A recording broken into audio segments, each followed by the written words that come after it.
बिहार की राजनीति एक बार फिर से 1990 के दशक की तरह गर्माती नजर आ रही है। राज्य में दो प्रमुख सियासी गठबंधन एनडीए और महागठबंधन आत्मनिर्भर चुनावी रणनीतियों के तहत अपनी तैयारी कर रहे हैं। खास बात यह है कि इन दोनों गठबंधनों में बाहुबली नेताओं की सक्रियता पहले से कहीं अधिक नजर आ रही है, जो ये संकेत देता है कि आने वाले विधानसभा चुनाव में अपराध और बाहुबल का दबदबा साफ दिखाई देगा। एनडीए में प्रमुख घटक पार्टी जेडीयू के पास दो ऐसे बाहुबली नेता हैं जो आगामी चुनाव में अपनी भूमिका निभाने के लिए तैयार हैं। ये नेता हैं आनंद मोहन और अनंत सिंह। ये दोनों नेताओं ने पहले भी अपनी प्रतिभाशाली मौजूदगी दर्ज कराई है और अब वे खुद अपने परिवार के सदस्यों को विधानसभा चुनाव में उतारने की तैयारी कर रहे हैं। खासकर आनंद मोहन की चर्चा इस संदर्भ में महत्वपूर्ण है क्योंकि उनकी राजनीतिक छवि और दबदबा पहले भी चुनावी परिणामों को प्रभावित कर चुके हैं। एनडीए का दूसरा घटक भाजपा, जिसे राज्य में अपनी राजनीतिक जमीन मजबूत करने की चुनौती है, बाहुबली नेताओं को साथ लेकर चुनावी मैदान में उतरेगी। उदाहरण के लिए सुनील पांडे को टिकट मिलना तय है। पांडे ने उपचुनाव में आरजेडी के उम्मीदवार को हराया था और अब भाजपा उन्हें विधानसभा चुनाव में फिर से उतारने का मन बना चुकी है। वैसे महागठबंधन की स्थिति भी काफी दिलचस्प है।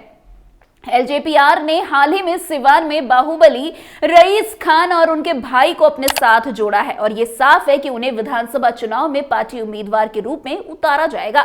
इसके अलावा शहाबुद्दीन के बेटे उसामा साहब ने भी आरजेडी का दामन थाम लिया और यह उम्मीद जताई जा रही है कि आरजेडी उन्हें विधानसभा का टिकट जरूर देगी। शहाबुद्दीन के समय में उनकी दबंग छवि और राजनीतिक पकड़ बिहार के चुनावी समीकरण को बदलने में काफी सक्षम थी और उनके परिवारों की सदस्यता से यह संकेत मिलता है कि आरजेडी बाहुबली नेताओं को अपनी पार्टी में एक अहम स्थान देने की योजना बना रही है।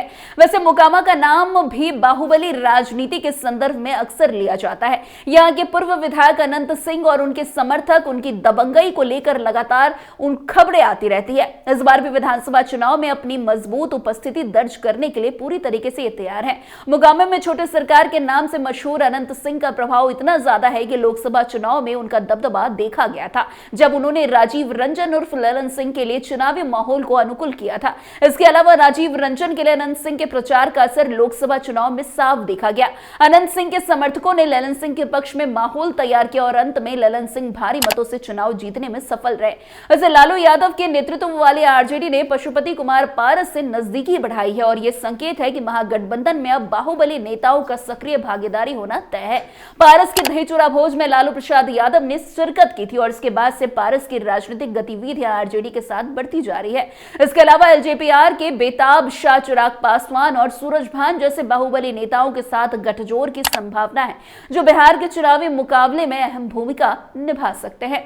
वैसे भले ही भाजपा विभिन्नता में एकता का दावा करती हो, लेकिन बिहार में उनकी छवि अलग नहीं है। भाजपा ने भी बाहुबली नेताओं को अपने खेमे में जगह दी है। भाजपा के समर्थन में ही सुनील पांडे अपने बेटे विशाल प्रशांत के लिए विधानसभा चुनाव की तैयारी कर रहे हैं। उपचुनाव में भाजपा के टिकट पर विशाल ने तरारी सीट पर जीत दर्ज की थी और अब वो विधानसभा में अपनी सफलता के राह पर अग्रसर है।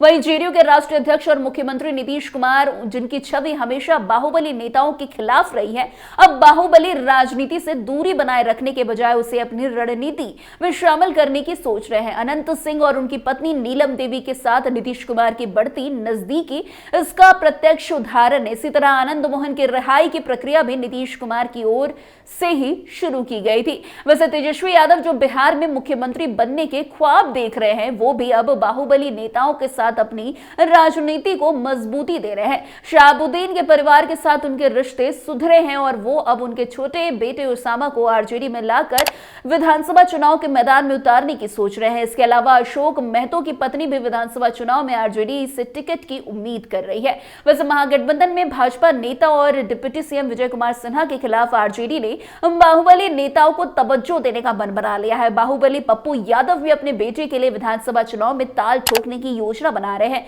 और उनका राजनीतिक झुकाव कभी कांग्रेस की ओर था, तो अब नीतीश कुमार से मुलाकात ने यह संकेत दिया है कि वो भी अपनी भूमिका निभाएंगे। वैसे बिहार की राजनीति में बाहुबली नेताओं की सक्रियता से यह साफ है कि आने वाले विधानसभा चुनाव में अपराध और दबंगई की छवि हर तरफ दिखाई देगी, चाहे वो एनडीए हो या महागठबंधन। दोनों ही सियासी गठबंधन बाहुबली नेताओं को अपनी टीम में शामिल करने के लिए तैयार है। ये चुनावी समर पहले से कहीं ज्यादा खतरनाक हो सकता है, क्योंकि बाहुबली नेताओं के मुकाबले और चुनावी रणनीतियों का खेल राजनीति को और अधिक जटिल बना सकता है। तो फिलहाल आज की इस खबर में बस इतना ही। अन्य खबरों में हमारे साथ ऐसे आगे बने रहे और देखते रहे। तब तक के लिए कैपिटल टीवी बिहार। धन्यवाद।